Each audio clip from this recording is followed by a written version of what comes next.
Au cœur d'une Turquie musulmane, se revendiquer chrétien n'est pas toujours sans risque. Hakan et Turan l'ont appris à leurs dépens. Ces nouveaux protestants sont jugés pour insulte à l'identité turque et risquent jusqu'à 9 ans de prison. Je me suis converti au christianisme il y a 12 ans et j'ai dédié ma vie à Jésus. Depuis 12 ans, je fais de mon mieux pour parler de Jésus aux gens qui demandent à le connaître. Ce n'est pas facile ici de parler de sa foi. Oui, je suis missionnaire, mais je ne fais rien d'illégal.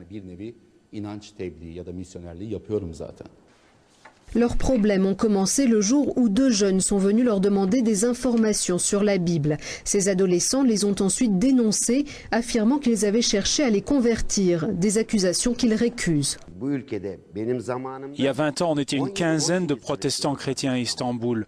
Aujourd'hui, nous sommes 3000 dans toute la Turquie. Alors, ça ne plaît pas à certaines personnes qui nous voient comme des traîtres. À l'ouverture du procès, il y a 1 an, l'avocat de l'accusation s'est illustré en s'en prenant violemment aux 2 chrétiens.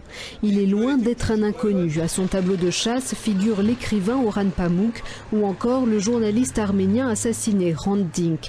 Tous 2 coupables, selon cet avocat, d'avoir insulté l'identité turque. La lutte contre les missionnaires chrétiens est le nouveau cheval de bataille de cet ultranationaliste.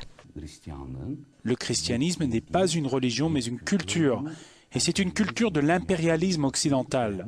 Le christianisme est même l'une des armes principales de l'impérialisme. Et c'est pour ça que je pense que les missionnaires chrétiens représentent un danger pour la Turquie et la région.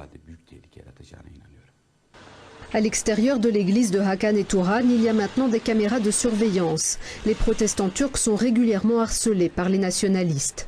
Le meurtre sauvage de 3 évangélistes à Malatya au printemps dernier rappelle la menace qui pèse sur ces chrétiens.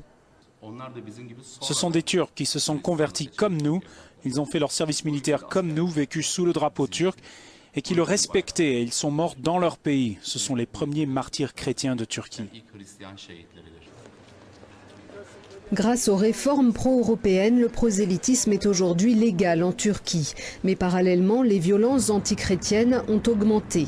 Et les chrétiens turcs reprochent aux autorités d'être trop complaisantes avec les nationalistes et leur rhétorique antimissionnaire.